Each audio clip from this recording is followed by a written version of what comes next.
ప్రభునందు ప్రియ పరిశుద్ధ దేవుని కుమారులారా, దేవుని కుమార్తెలారా, యేసుక్రీస్తు నామములో మీ అందరికీ వందనాలు, దేవునికి స్తోత్రాలు. ప్రియులారా, ఈరోజు మనము నేర్చుకోబోయే అంశము క్రీస్తు అనుగ్రహించు సమాధానము మీ హృదయములలో ఏలుచుండ నీడి. క్రీస్తు అనుగ్రహించు సమాధానము మీ హృదయములలో ఏలుచుండ నీయుడి. మూలవాక్యం చూద్దాం. కొలసి పత్రిక 3వ అధ్యాయము 15వ వచనం. కొలసి పత్రిక 3వ అధ్యాయము 15వ వచనం. క్రీస్తు అనుగ్రహించు సమాధానము మీ హృదయములలో ఏలనీయుడి. ఇందుకొరకే మీరొక్క శరీరముగా పిలువబడుతుంది మరియు కృతజ్ఞులై ఉండి. ప్రియులారా, చదవబడిన వాక్యాన్ని బట్టి మనం ఏం గ్రహించగలుగుతున్నాం, మనకేం అర్థమవుతుంది? ఇక్కడ మనం పరిశీలన చేసుకుంటే అపోస్తలుడైన పౌలు ఈ కొలసి సంఘంతో మాట్లాడుతున్నటువంటి మాట ఒకసారి మనం ఆలోచించవలసినటువంటి అవసరం ఉంది. ఏం చెప్తున్నాడు, ఏమి లోపించింది, ఏది అవసరమై ఉంది కొలసి సంఘానికి? కొలసి సంఘము అనుసరించవలసినటువంటి పద్ధతి ఏంటి, దేన్ని అనుసరించాలి అనేసి మనం పరిశీలన చేస్తే, క్రీస్తు అనుగ్రహించు సమాధానము మీ హృదయములలో ఏలుచుండనీయుడి అంటాడు. క్రీస్తు అనుగ్రహించు సమాధానం. ప్రియులారా, ఒక్కసారి ఆలోచన చేయండి. మన హృదయాల్లో ఏలవలసినటువంటి సమాధానం అది. మన హృదయాల్లో సమాధానం ఎప్పుడు కలుగుతాయి, ఎలా కలుగుతాయి, దేని వలన కలుగుతాయి, ఒకసారి మనం పరిశీలించుకోవలసినటువంటి అవసరం ఉంది. ఈ లోకంలో మనిషికి నాకు చాలు, ఇది నాకు చాలు అని ఎప్పుడైనా చెప్పగలుగుతాడా? ఎప్పుడు చాలు అని నాకు చెప్పగలుగుతాడా? 100 రూపాయలు ఇచ్చాం, సరిపోతాయంటే ఇంకొక 100 ఇస్తే బాగుండని మనసులో అనుకుంటాడు. అనుకుంటాడు. 1000 ఇచ్చినా ఇంకో 1000 ఇచ్చి నా బాగుండు అనుకుంటాడు. తిన్నాడు అనుకోండి, కడుపు నిండా తిన్న తర్వాత అబ్బా చాలు అంటాడు. ఇంకేదైనా తెస్తే, ఇంకా మంచిది తెస్తే,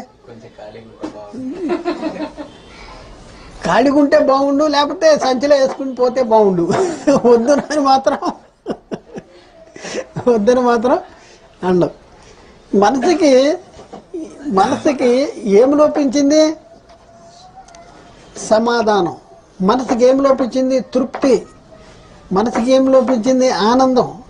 తృప్తి, ఆనందము, సమాధానం లోపించినటువంటి పరిస్థితి.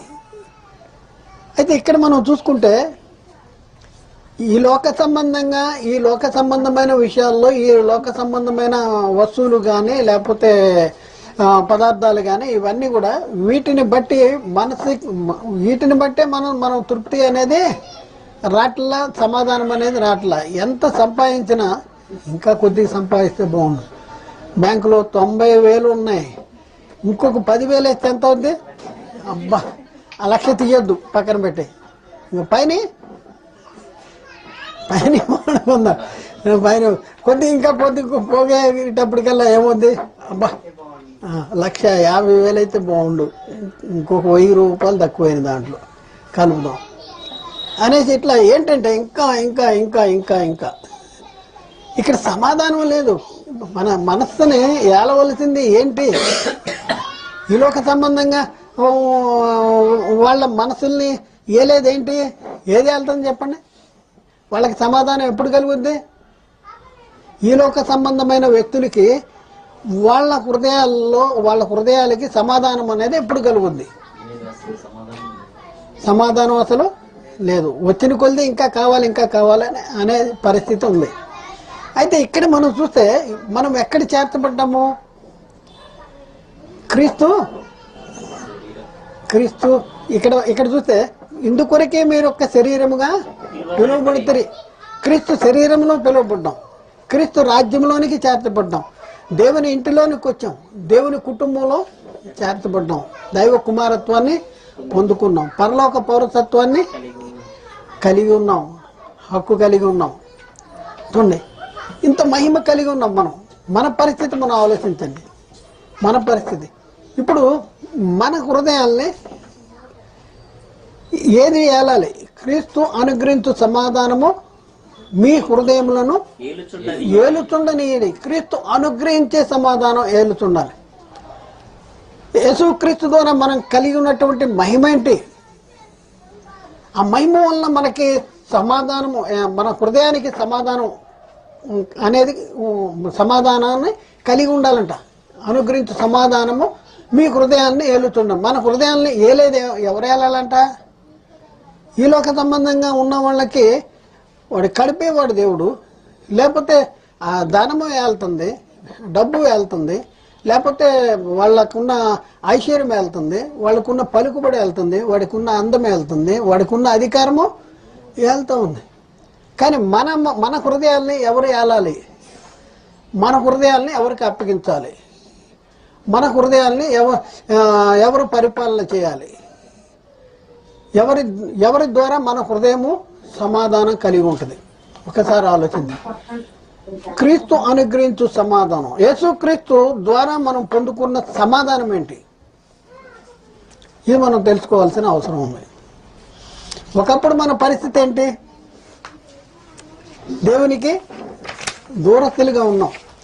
ఒకప్పుడు దేవునికి దూరస్తులుగా ఉన్నాం, అవిధేయులుగా ఉన్నాం. అవిధేయులుగా ఉన్నటువంటి మనల్ని మరి దేవుడు ఏం చేశాడు?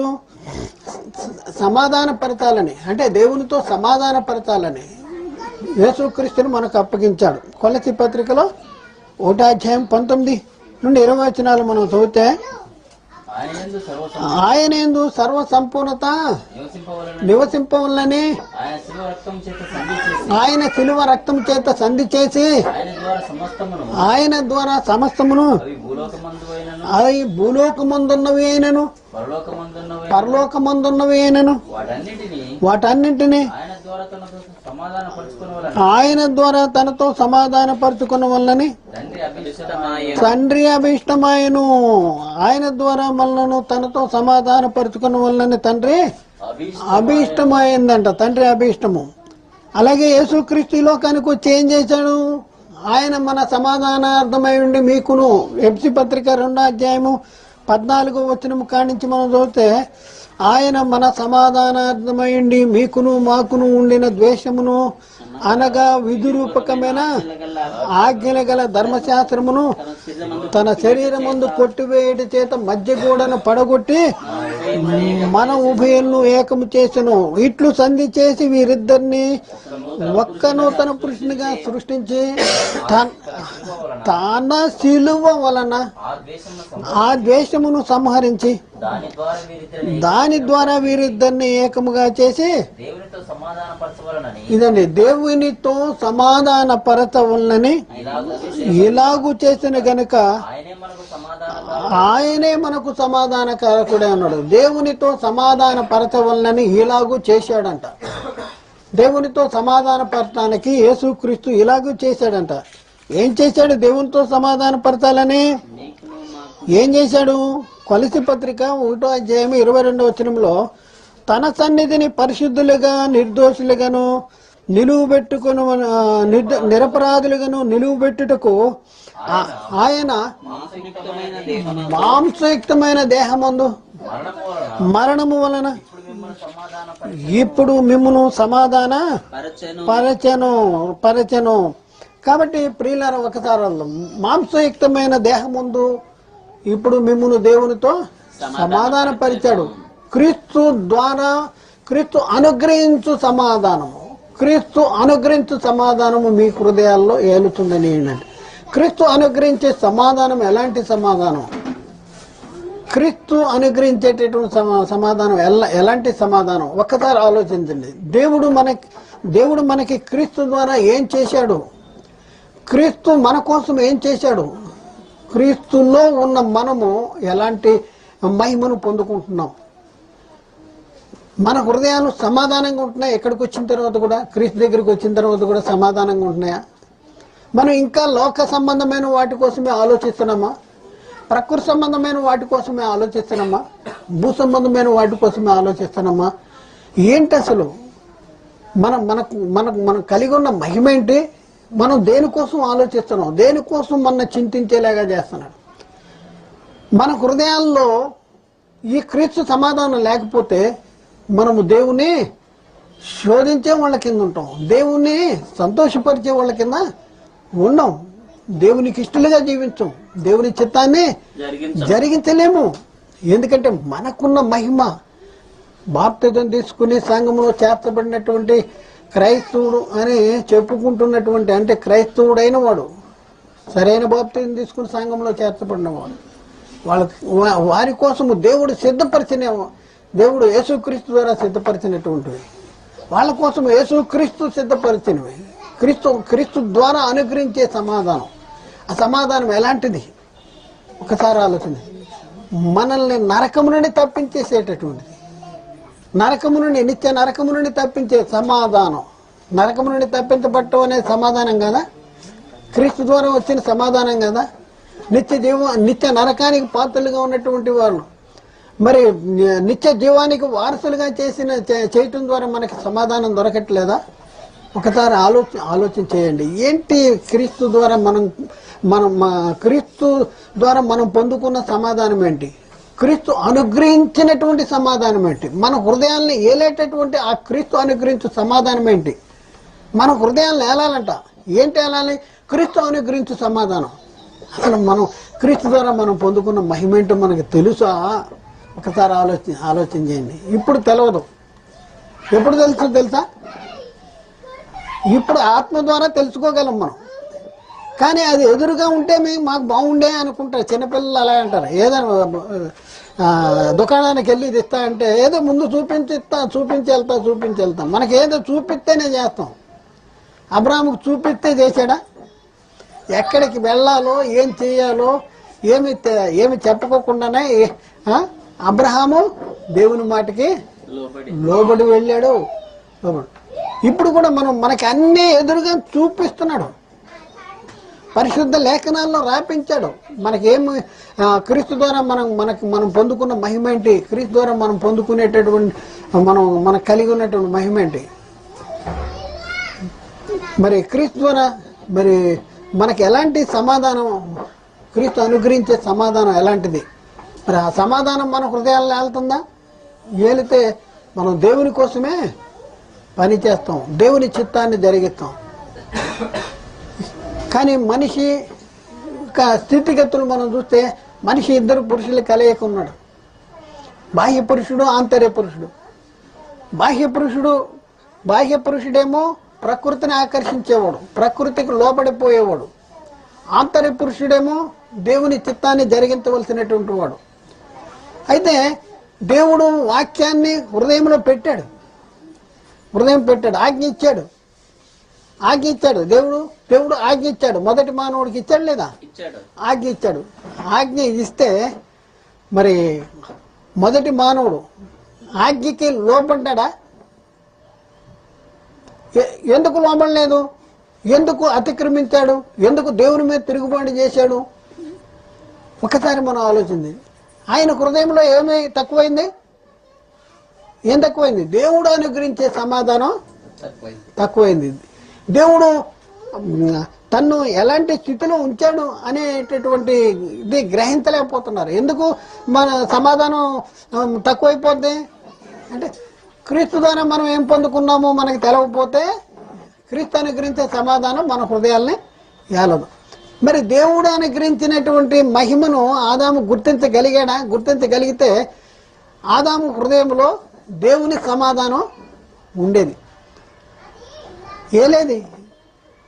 కానీ ఏలితే తప్పు చేసేవాడు కాదు. ఈ మధ్యలో ఎంటర్ అయిపోయాడు ఒకడు, అపవాది. ఎంటర్ అయిపోయి దేన్ని చూపించాడు? లోకాన్ని చూపించాడు.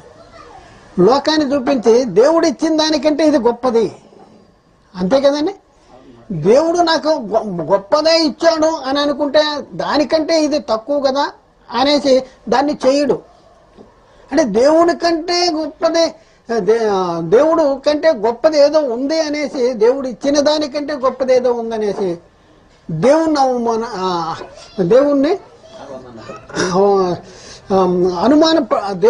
అనుమానించాడు. దేవుణ్ణి అనుమానించాడు. మీరు దేవతల వల్ల అయిపోతారు తినండి అంటే, కోసుకుని తిని తీసుకొచ్చి అవ్వకిస్తే తినొచ్చా తినకూడదా? ఒకసారి ఆలోచించి, తినొచ్చా తినకూడదా? ఏది వెళ్తుంది హృదయాన్ని? దేవుడు అనుగ్రహించే సమాధానం వెళ్తుందా? ఆదాముకి దేవుడు కలిగి ఉన్న మహిమ, దేవుడు ఇచ్చిన మహిమ ఏంటి? తన స్వరూపం ముందు తన పోలిక చొప్పున నరులను సృజించం, వారు దేవుని పోలికలో దేవుని స్వరూపంలో సృజించబడ్డారు అని. ఆదాము గాఢ నిద్ర కలగజేసి పక్కటెముకని తీసి అవ్వను సృజిస్తే, అవ్వను తీసుకొస్తే ఏమన్నాడు? ఇది నరుని నుండి గనుక నారి అన్నాడు. చెవులో చెప్పాడు దేవుడు, ఆదామా నీ పక్కటెముకని తీస్తున్నా అని చెవులో చెప్పాడు. ఎలా తెలుసా? అన్నిటికీ పేర్లు ఎవరు పెట్టారు చెప్పండి? జీవం గల ప్రతివానికి.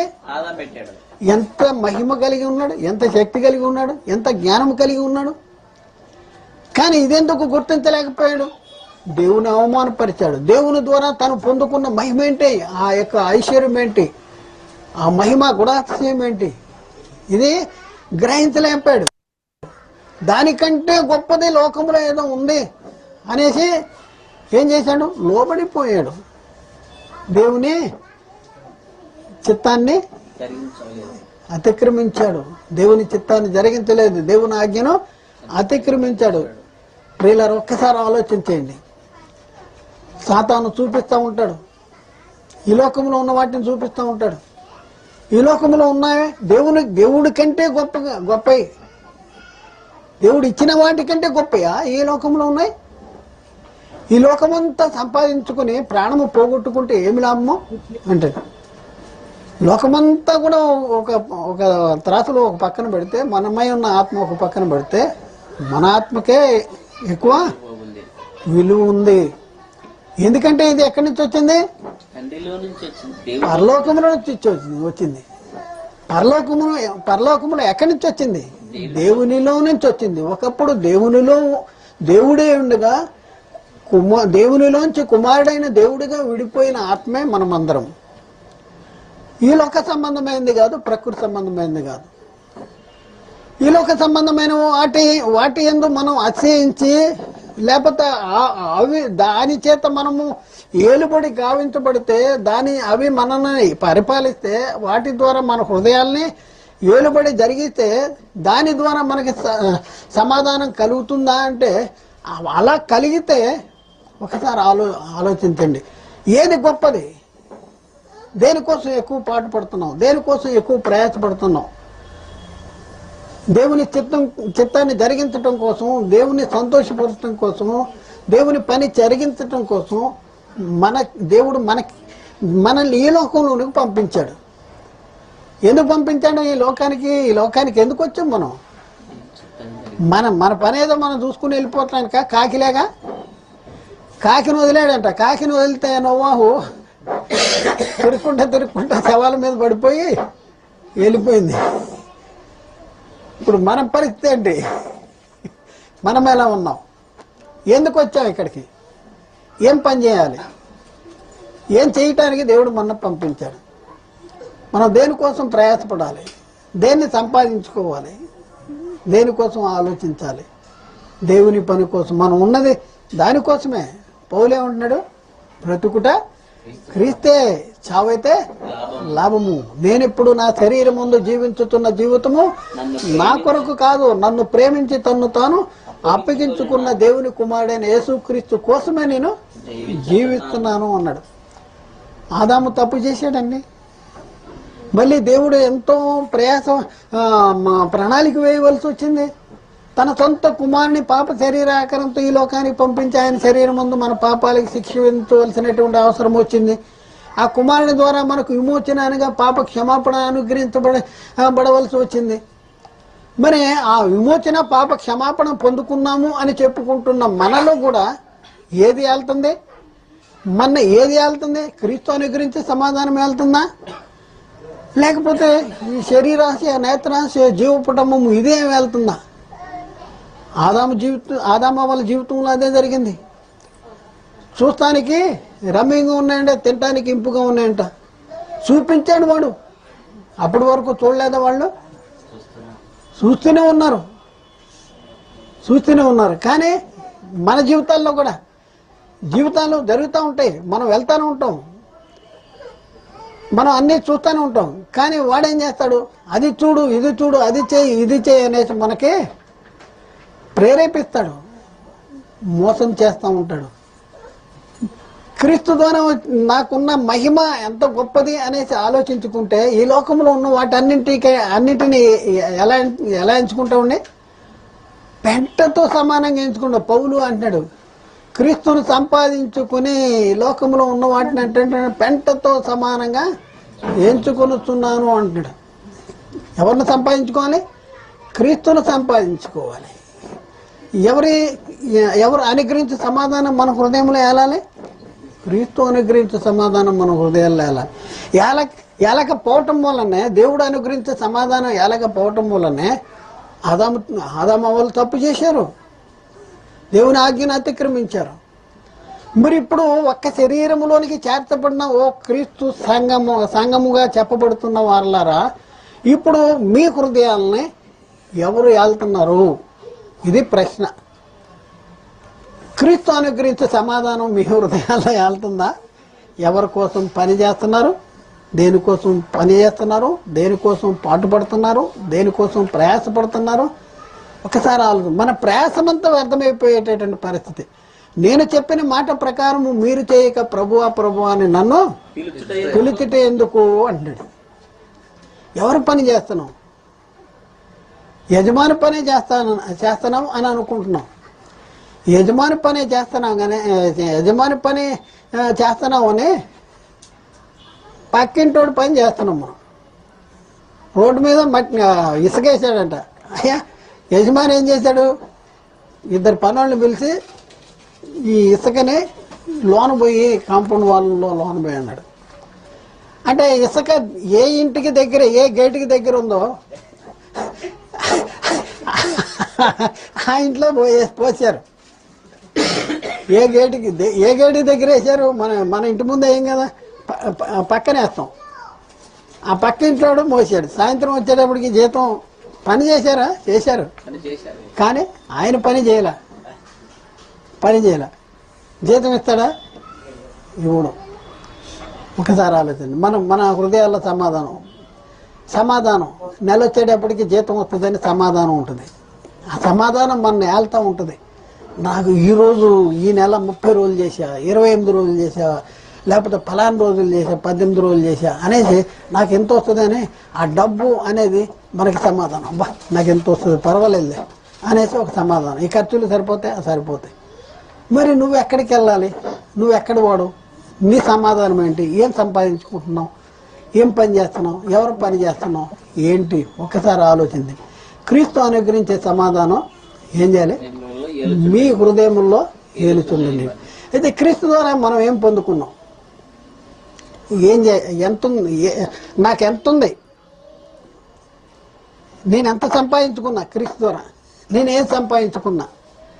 అది తెలుసుంటే అది మన హృదయాల్ని ఏలుతుంది. క్రీస్తు ద్వారా మనం పొందుకున్నటువంటి ఆ మహిమ ఏంటి? అది మనం తెలుసుకుంటే. కాబట్టి ప్రియులారా, మరి ఆలోచన చేయవలసినటువంటి అవసరం. ఆత్మ సంబంధమైనవి ఇచ్చాడు దేవుడు ఆదాముకి. దేవుడు ఆదాములో తన ఆజ్ఞ ఇచ్చాడు. కానీ ఏ ఫలాలు ఫలించాడు? శరీర సంబంధమైన ఫలాలే ఫలించాడు. పౌలు కూడా చెప్తున్నాడు, కొరింథీ సంఘానికి చెప్తున్నాడు, 1 కొరింథీ 9:11 మీ కొరకు ఆత్మ సంబంధమైనవి మేము విత్తుచుండగా మీ వలన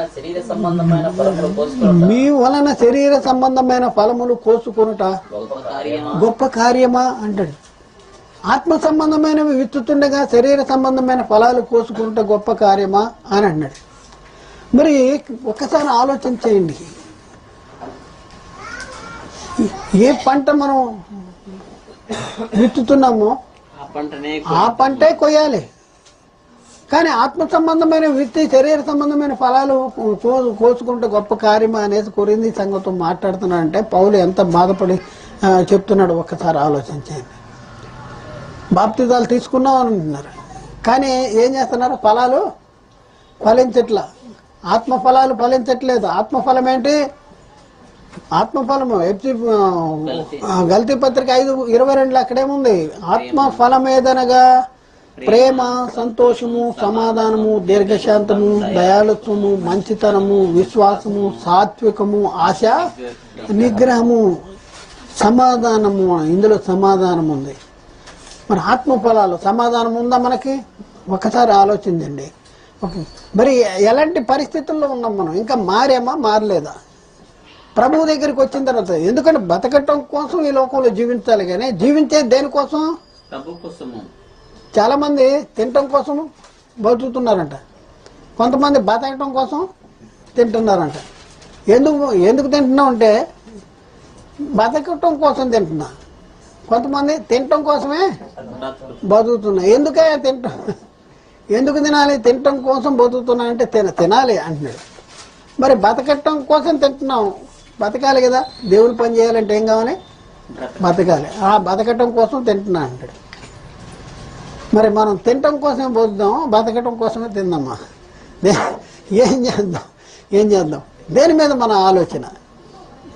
ఆదాము శరీరానుసారా ఆత్మానుసారా?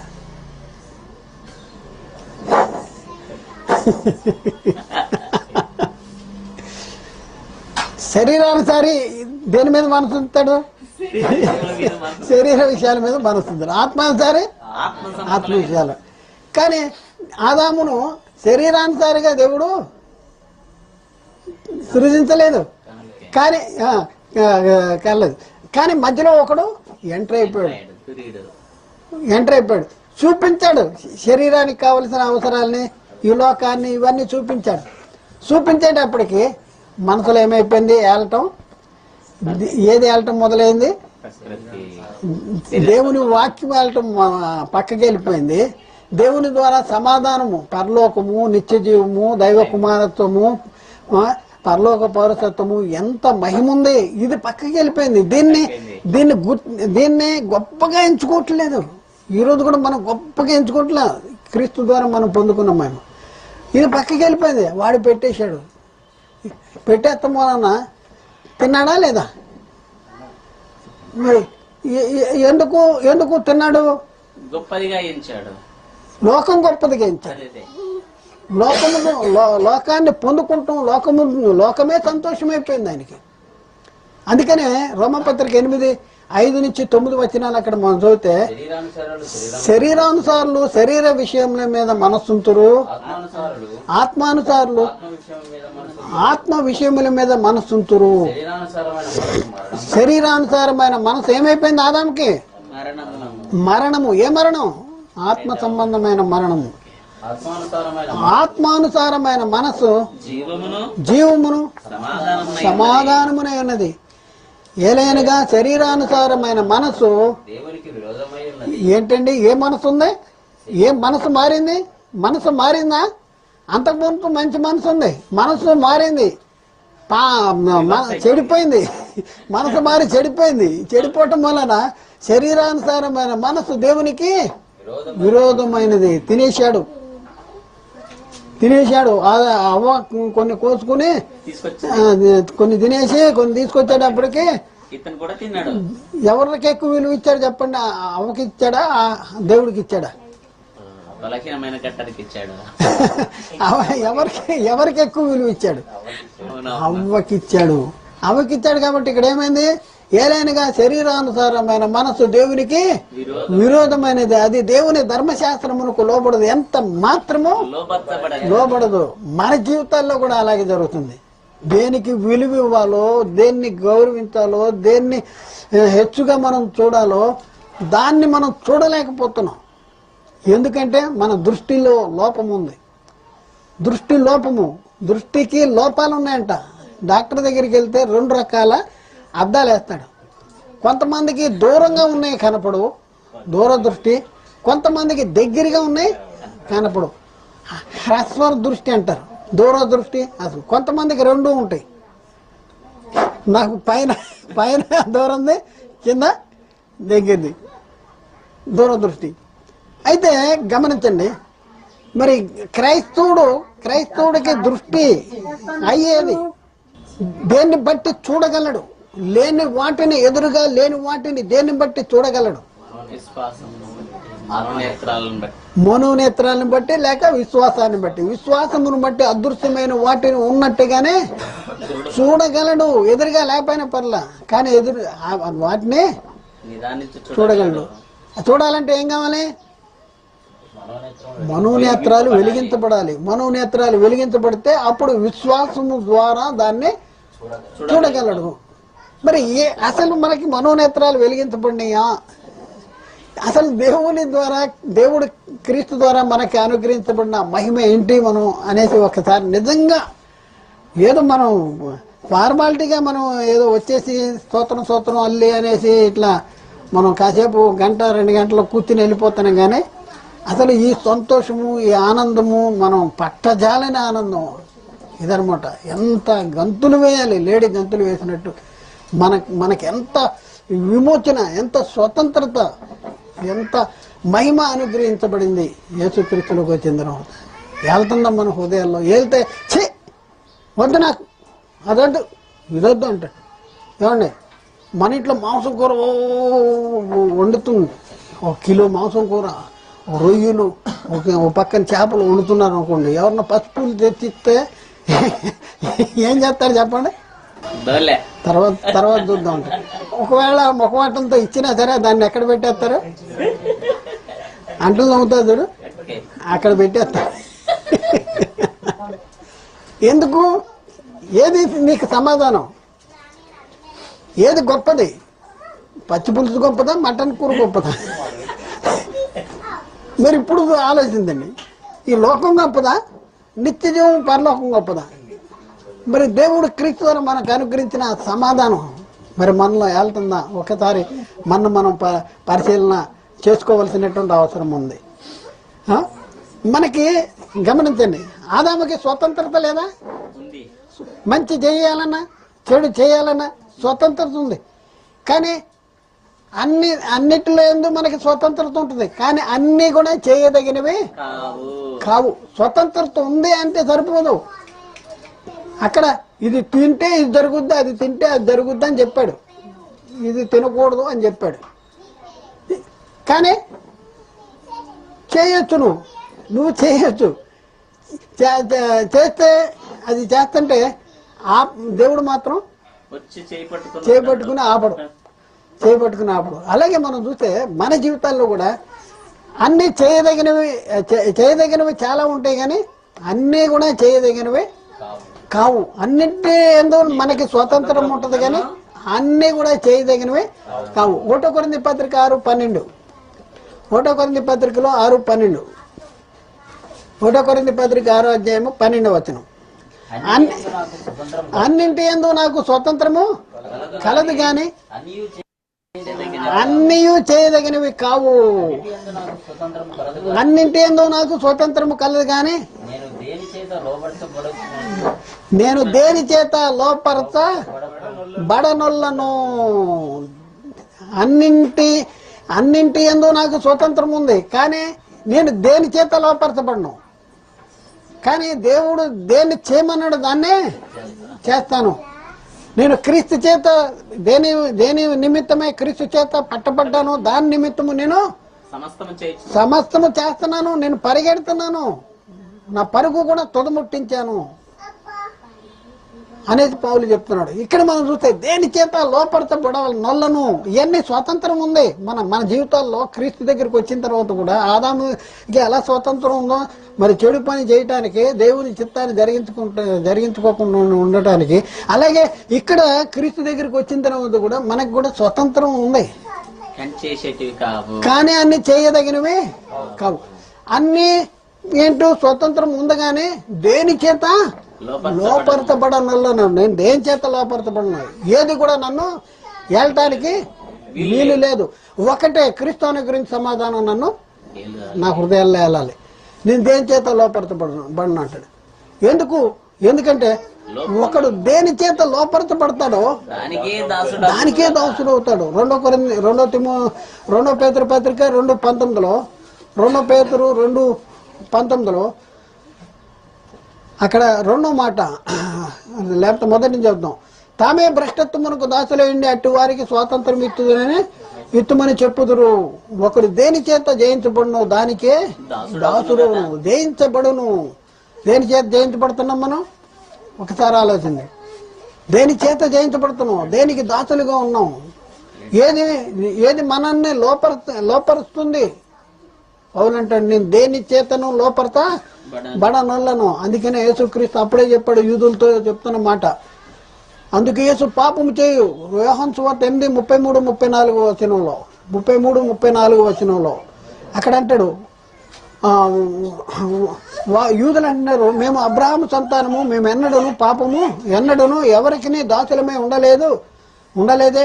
మీరు స్వతంత్రులుగా చేయబడిరని ఎలా చెప్పుతున్నారని వారిని అడిగాను. అందుకు యేసు అంటున్నాడు, పాపము చేయు ప్రతివాడు పాపమునకు దాసుడు. పాపము చేసే ప్రతివాడు పాపము ఏది వెళ్తుందంట? ఏ పాపం వెళ్తుంది? ఇంటి ముంగిట ఏది పొంచి చూస్తుందంట? పాపము పొంచి చూస్తుంది, పాపం వెళ్తుంది. పాపము చేయి ప్రతివాడు పాపము.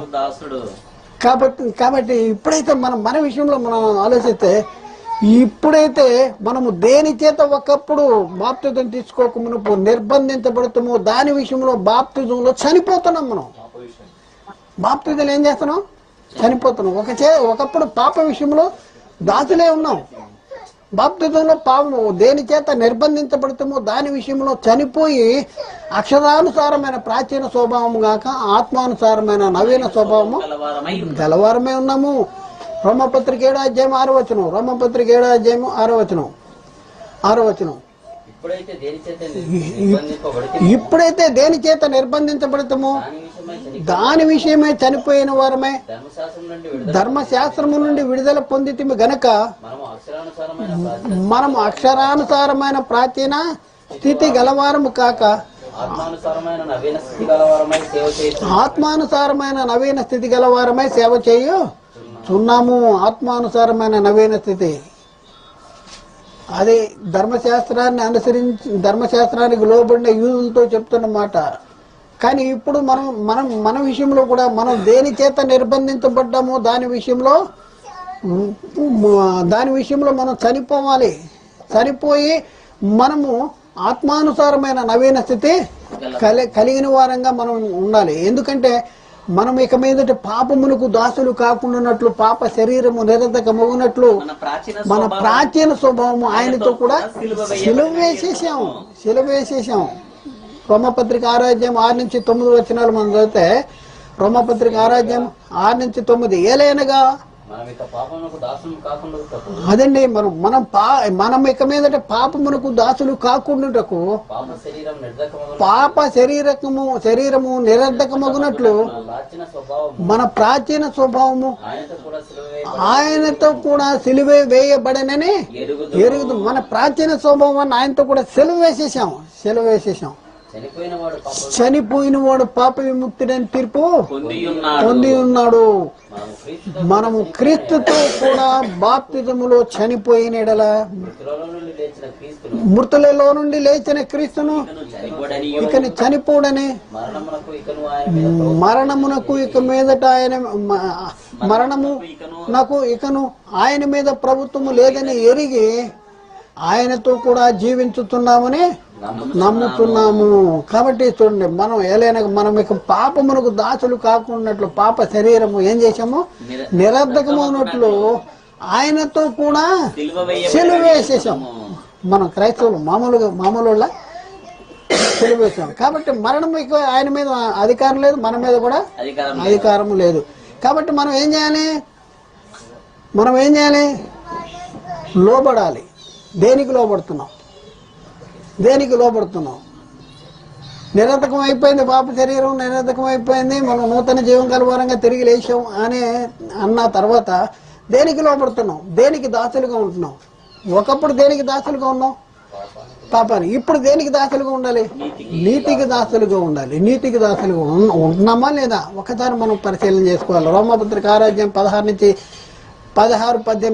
నుంచి 18 వచనాలు. లోబొట్టకు దేనికి మిమ్మును మీరు దాసులుగా అప్పగించుకుంటారో అది చావు నిమిత్తము పాపమునికే గాని నీతి నిమిత్తముగా విధేయతకే గాని దేనికి మీరు లోబడుదురో దేనికి మీరు లోబడుదురో దానికే దాసులవుదురని మీరు ఎరగరా?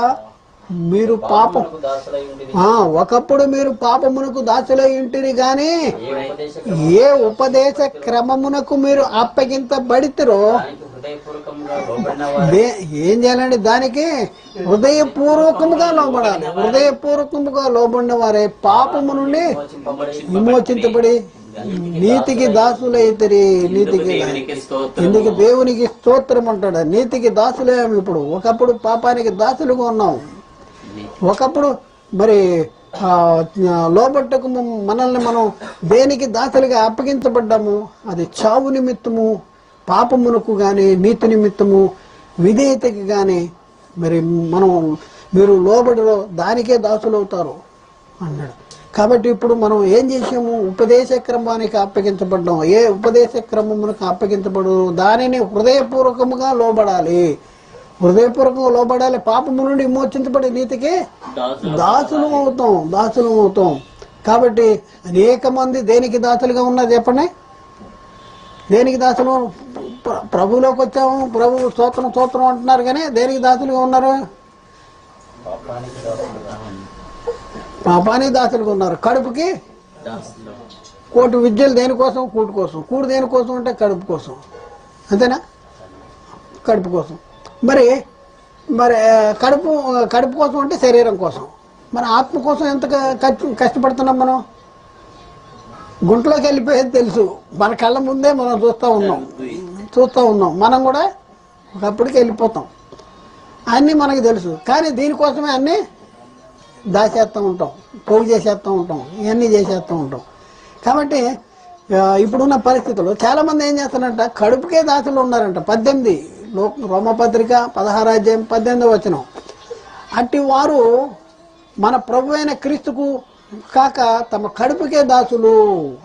క్రీస్తుకు దాసులు కాదంట, కడుపుకే దాసులు. కాబట్టి ప్రియులారా, ఇప్పుడున్న పరిస్థితుల్లో మన విషయంలో మనం ఆలోచించుకుంటే మనం ఎలాంటి వారు? మీరు విలువ బట్టి కొనబడిన వారు. కాబట్టి కడుపుకు దాసులుగా ఉంటావా?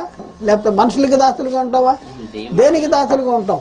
ఒకసారి పరిశీలన చేయాలి. 1 కొరింథీ 7:23లో మీరు విలువ పెట్టి కొనబడిన వారు కనుక మనుషులకు దాసులు కాకుండా, మనుషులకు దాసులు కాకుండా. మనుషులకు దాసులు కాని వాళ్ళు ఎలాంటి మాటలు మాట్లాడతారు? వాళ్ళ నోటే వచ్చే మాటలు ఎలాంటి? ఇప్పుడు నేను మనుషులను దయను సంపాదించుకుంటున్నానా? దేవుని దయను సంపాదించుకుని కోరుతున్నానా?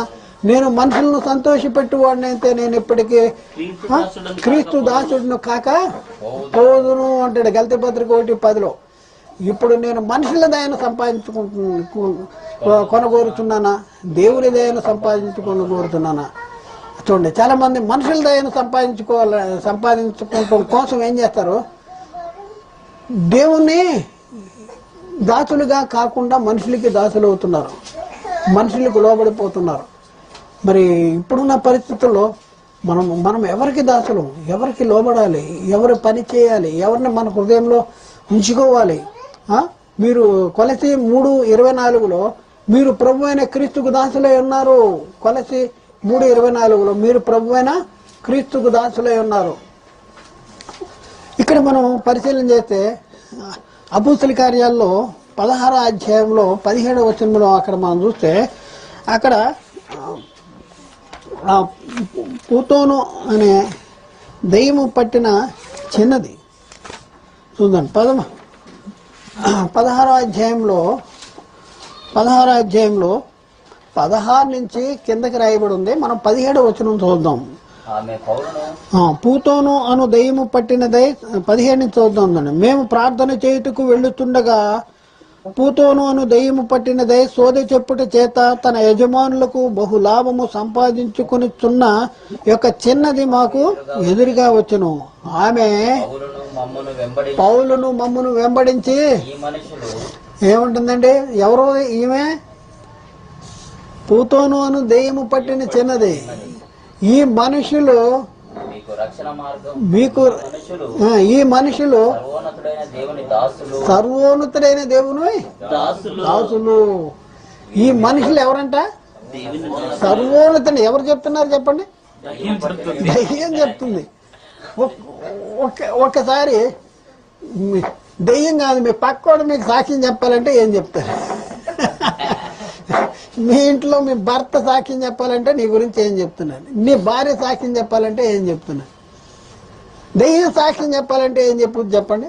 అన్ని దెయ్యానికి అన్నీ తెలుసు. భర్తకు కానీ భార్యకు కానీ ఎదురుగా ఉంటేనే వాళ్ళ గురించి తెలుస్తుంది. దెయ్యానికి ఏం తెలుస్తుంది? అన్నీ తెలుస్తుంది. దెయ్యం సాక్ష్యం చెప్పాలంటే అబ్బా ఎంత దైవ సేవకుడు అని చెప్పుద్దా, లేకపోతే దేవునికి దాసుడు అని చెప్పుద్దా? మరి ఇక్కడ ఏం చెప్తుంది చూడండి. ఎందుకు ఇలా మారిపోయాం? ఎందుకు ఇలాంటి పరిస్థితి మనం ఎదుర్కొంటున్నాం? మనలో ఏం జరుగుతుంది అంటే మీలో యుద్ధాలు, పోరాటాలు. ఎందుకు అతిక్రమిస్తున్నాం? ఎందుకు వ్యతిరేకిస్తున్నాం? ఎందుకు దేవునికి లోబడలేకపోతున్నాం? అంటే మీలో యుద్ధములు, పోరాటములు దేని నుండి కలిగిస్తున్నవి? మీ అవయవములో పోరాడు మీ భోగెత్తల నుండే కదా అన్నాడు. మీ అవయవాల్లో పోరాడే భోగెత్తలు. నాకు అది కావాలి, నాకు ఇది కావాలి, అది కావాలి, ఇది కావాలి. రాసుకోండి. యాకోబు 4:1-4 వరకు. చాలు, ముందుకెళ్ళిపోదాం. అయితే ఇప్పుడున్న పరిస్థితుల్లో మనం ఏం చేయాలి? మన పరిస్థితి ఏం చేయాలి అనేసి మనం చూస్తే మన అవయవాలు కోరుతూ ఉంటాయి. మన హృదయంకి సమాధానం ఉండదు. ఎందుకంటే క్రీస్తును మనం పొందుకున్న మహిమ, ఆ సమాధానం, ఆ గొప్పతనం ఏంటో మనం తెలుసుకుంటే మన హృదయాలకి క్రీస్తుని గురించే సమాధానం మన హృదయాలకి వెళ్తుంది. మరి అది తక్కువైపోతుంది. మరి ఏం చేయాలి? మన హృదయాలకి ఏం కావాలి చెప్పండి? ఏం కావాలి? కావాలి. చేలేసి చేను చుట్టూ ఏం చేస్తారు? కంచె వేస్తాడు. బర్రెలు వచ్చి మేయకుండా. మరి ఆదాము హృదయంలో దూర్చేసాడు. ఏం దూర్చేసాడు? మీరు దేవతల వల్ల అయిపోతారు. మన దగ్గరికి కూడా వచ్చేసి చెప్తా ఉంటాడు, చక్కగా చెప్తా ఉంటాడు. యేసుక్రీస్తు ప్రభు అని అది దూరం కాక. అబ్బా ఎంత మంచోడు పేతురు గారు, అది దూరం కాక. అలాగే మనకి అబ్బో చాలా ఉన్నాయి సంగతులు. వాడు ఎలా వస్తాడనే సంగతులు చాలా ఉన్నాయి. ఆ సంగతులు నేను చెప్పను కానీ మనకి ఎక్స్పీరియన్సే. పక్కింటి వాళ్ళు కానీ, వాళ్ళు కానీ, సహోదరులు కానీ, లేకపోతే ఇంకోళ్ళు కానీ వచ్చేసి మనని ఎలా పురుగు కలుపుతాడు, ఎలా భేదాలు కల్పిస్తాడు, ఎలా తేడా కల్పిస్తాడు. వాడి పని అదే కదా.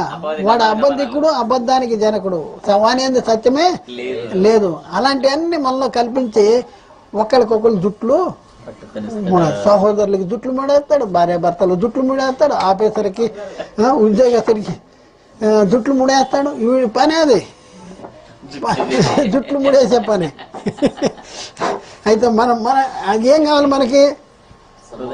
ఎన్ని చెప్పినా కూడా, ఎంత వాడు అగ్ని బాణాలు వేస్తున్నా కూడా మనకేం కావాలి? డాలు అనేది కావాలి. అంటే సమాధానం కావాలి. క్రీస్తు ద్వారా వచ్చే సమాధానం కావాలి. మన హృదయాలకి క్రీస్తుని గురించి సమాధానం ఏలాలంటే ఏం చేయాలి? వాడు ఏం చేసినా కూడా అవి మన దగ్గరికి, మన హృదయంలోకి రాకుండా మనకి క్రీస్తు ద్వారా అనుగ్రహించే సమాధానం మనలో ఏలాలి. ఇక్కడ మనం చూద్దాం. ఆఖరి వచనం చదివి మనం ముగిద్దాము. ఇంకా చాలా ఉన్నాయి కానీ సరిపోద్ది. ఫిలిప్పీ పత్రిక 4:4-7 వచనాలు. ఫిలిప్పీ పత్రిక 4వ అధ్యాయము 6, 7. అదే ఈ 4 నుంచి కూడా ఎల్లప్పుడూ నువ్వు ప్రభువునందు ఆనందించుడి, మరలా చెప్పుతున్నాను ఆనందించుడి, మీ సహనమును సకల జనులకు తెలియబడనివిడి. ప్రభు సమీపముగా ఉన్నాడు. దేనిని గూర్చియు చింత పడకుడి గాని ప్రతి విషయంలోను ప్రార్థన విజ్ఞాపనల చేత కృతజ్ఞతాపూర్వకముగా మీ విన్నపములు మీ విన్నపాలు ఎవరికి తెలియజేయాలి? పక్కింటోళ్ళకి తెలియజేయడి. అంతేనా? ఇంట్లో ఏదైనా జరిగితే ఏం చెప్తాం? పక్కింటోళ్ళకి వెళ్ళి చెప్తాం. ఇంకా అది చెప్తాం. మనం విన్నపాలు ఎవరికి చెప్పాలి చెప్పండి? దేవునికి తెలియజేయండి. అప్పుడు ఏం జరుగుతుందంటే సమస్త జ్ఞానానికి మించిన దేవుని సమాధానము యేసుక్రీస్తు వలన మీ హృదయములకు మీ తలంపులకును చూడండి. అప్పుడు సమస్త జ్ఞానానికి మించిన దేవుని సమాధానం ఏది కావాలండి? సమస్త జ్ఞానానికి మించింది ఏ సమాధానం అంటే దేవుని సమాధానం. ఈ సమాధానము యేసుక్రీస్తు వలన మీ హృదయములకు మీ తలంపులకి కావలుంటుంది. హృదయాలకి తలంపులకి నాకు అది తక్కువైపోయిందంటే నోర్మి, ఇదిగో నీకు పరలోకం ఉందలే. నీకు ఇది తక్కువైపోయిందంటే నోర్మి, నువ్వు దేవుని కుమారుడు. ఇది తక్కువైపోయిందంటే నోర్మి, నువ్వు నరకం తప్పించబడ్డావు. అంతకంటే ఎక్కువ ఇట్లా సమాధాన పరుచుకోవాలి మనం. నాకు అది తక్కువైందంటే అన్నిటినీ పౌలు ఎన్ని శ్రమలు అనుభవించాడండి, ఎన్ని రకాలుగా ఇది చేశాడండి. మరి ఆయనకి నాకు ఇదేం తక్కువైపోయిందని ఆయన బాధపడ్డాడా? బాధపడలేదు. మరి కొరతలు ఉండవా? కొరతలు ఉంటాయి, కుటుంబంలో కొరతలు ఉంటుంది, అన్ని ఇంట్లో అన్ని సర్వ సమృద్ధిగా వచ్చేస్తాయి అనుకోబాకండి. ప్రభువుని నమ్ముకున్నాం కనుక అన్ని గుట్లు వచ్చేస్తాయి అనేది కొరతలు ఉంటాయి. ఉన్నప్పుడు ఏది వెళ్ళాలి వల్ల ఇప్పటి కాల శ్రమలు రాబో మహిమేదట ఎన్న తగినవి కావు. ఇప్పటి కాలపు శ్రమలు ఎలాంటి శ్రమన్నా కుటుంబంలో శ్రమ, ఆఫీసులో శ్రమ, బయట శ్రమ, ఎలాంటి శ్రమన్నా కాదు. ఈ శ్రమలన్నీ కూడా రాబోయే మహిమేదట ఎన్న తగినవి కావు.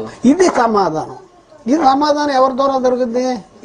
యేసుక్రీస్తు ద్వారా. అందుకని మన మూలవాక్యం ఏంటి? క్రీస్తు అనుగ్రహించు సమాధానము. కొలసి 3:15 క్రీస్తు అనుగ్రహించు సమాధానము మీ హృదయములలో ఏలుచుండనీడి. మన హృదయాల్లో ఏలుచుండాలి. ఏది ఏలాలి? మన హృదయాల్లో. ఒక్కసారి ఆలోచించండి. క్రీస్తు అనుగ్రహించే సమాధానం, క్రీస్తు ద్వారా మనం పొందుకున్న మహిమ ఏంటి? అదే మన హృదయాల్ని ఏలాలి. అప్పుడు ఈ లోకము కానీ లోకములో ఉన్నవే ఏవి కూడా మనల్ని ఏలవు. వాటి చేత మనం జయించబడము, వాటిని మనం జయిస్తాం. కాబట్టి ప్రియులారా ఆలోచించేయండి, అర్థం చేసుకోండి. మనం ఎలా ఉన్నాం, మన జీవితాలు ఎలా ఉన్నాయి. మరి దేవుని సమాధానం లేనటువంటి ఆదాము దేవుని చిత్తాన్ని అతిక్రమించాడు, దేవుని చిత్తాన్ని జరిగించలేదు. ఫలితం ఏం జరిగింది? మరి ఇప్పుడున్న పరిస్థితుల్లో బాప్తిజం తీసుకుని సంఘములో చేర్చబడినటువంటి మనము కూడా మరి మన పరిస్థితి ఎలా ఉంది? మన హృదయాన్ని ఏది వెళ్తుంది? క్రీస్తు అనుగ్రహించే సమాధానమే వెళ్తుందా? మరి సమస్త జ్ఞానానికి మించిన దేవుని సమాధానం యేసుక్రీస్తు ద్వారా మన హృదయాలకి తలంపులకి కావలుంటుందా? ఇలాంటి పరిస్థితులు ఉన్నాం. ఇప్పుడే మనం ఏదైనా బలహీనతలు ఉన్నా, ఏదైనా లోపం మనలో ఉన్నా వాటన్నింటినీ మనం సరి చేసుకోవాలి. ప్రతి విషయంలో ఉన్న ప్రార్థన విజ్ఞాపనల చేత మన విన్నపాలని దేవునికి తెలియజేయాలి. అప్పుడే మరి సమస్త జ్ఞానానికి మించిన దేవుని సమాధానము మన హృదయాలకి మన తలంపులకి కావలు ఉంటుంది. కావలు ఉన్నప్పుడు దేవుని ద్వారా మనం పొందుకున్నది, లేకపోతే క్రీస్తు ద్వారా మనం పొందుకున్న ఆ మహిమ ఎదుట ఇవన్నీ కూడా తక్కువే అవుతాయి. చులకన శ్రమలు అంటున్నాడు. ఇవన్నీ చులకన శ్రమలు. మనం పొందబోయే మహిమ చాలా ఉంది. దాన్ని మనం చూడాలి. అదే మన హృదయాలకి ఏలాలి. మరి అలాంటి గొప్ప ఉన్నతమైన స్థితిలో దేవుడు మనల్ని నడిపించును గాక. ఆమేన్.